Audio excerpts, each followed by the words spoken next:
মুসলমানের সন্তান, এখন টুপি নিয়ে দ্বন্দ্ব বাদ দিতে হবে। কে লম্বা টুপি পরলো এটা দেখার সময় নাই, কে কোন টুপি পরলো এটা দেখার সময় নাই। এখন সময় হাতে হাত রেখে, কাঁধে কাঁধ রেখে বিশ্বের 200 কোটি মুসলমান এক কণ্ঠে গিয়ে যেতে হবে তাকবীরের ধ্বনি দিয়ে।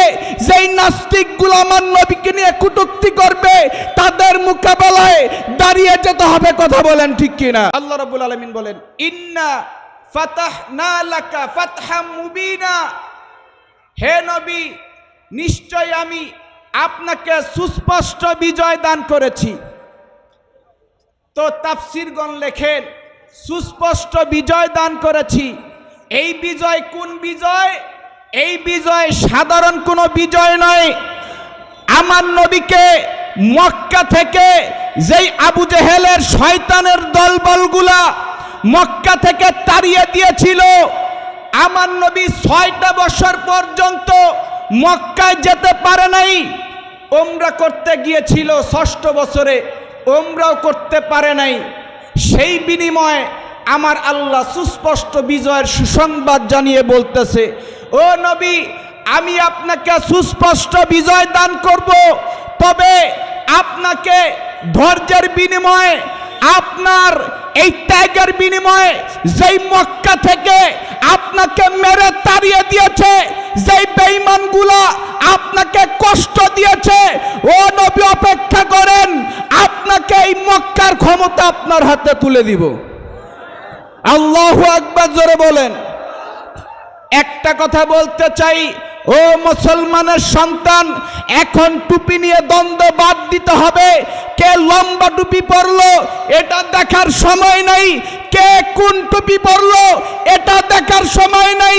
এখন সময় হাতে হাত রেখে, কাঁধে কাঁধ রেখে বিশ্বের 200 কোটি মুসলমান এক কণ্ঠে গিয়ে যেতে হবে তাকবীরের ধ্বনি দিয়ে। যেই নাস্তিকগুলো আমার নবীকে নিয়ে কটূক্তি করবে তাদের মোকাবেলায় দাঁড়িয়ে যেতে হবে। কথা বলেন ঠিক কিনা? আপনারা সকলেই জানেন গতকালকেও বাংলাদেশে আন্দোলন হয়েছে একটা মাত্র কারণ, সেটা হচ্ছে ইন্ডিয়ার ভূখণ্ডে এক বেঈমানের বাচ্চা আমার নবীকে নিয়ে কটূক্তি করেছে। কথা বলেন ঠিক কিনা?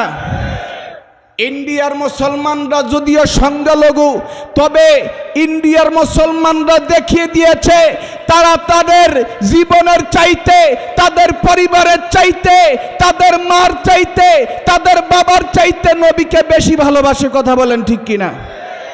এই জন্য মুম্বাই টু লং মার্চ করে দেখিয়ে দিয়েছে আমরা এই 90% মুসলমান বাংলাদেশের জমিনে, যেই দেশের মধ্যে 90% মুসলমান, ওই দেশে যদি কোনো কুলাঙ্গারের বাচ্চা আমার নবীকে নিয়ে কটূক্তি করে সর্বোচ্চ শাস্তি আর ফাঁসির আইন চাই। কথা বলেন ঠিক কিনা?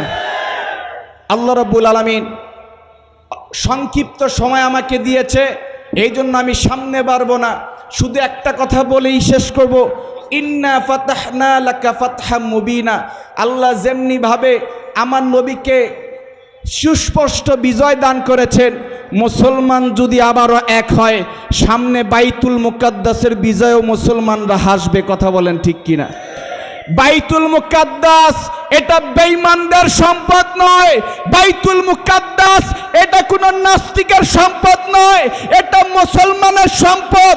মুসলমানদের হাতে আল্লাহ তুলে দেবে। কথা বলেন ঠিক কিনা?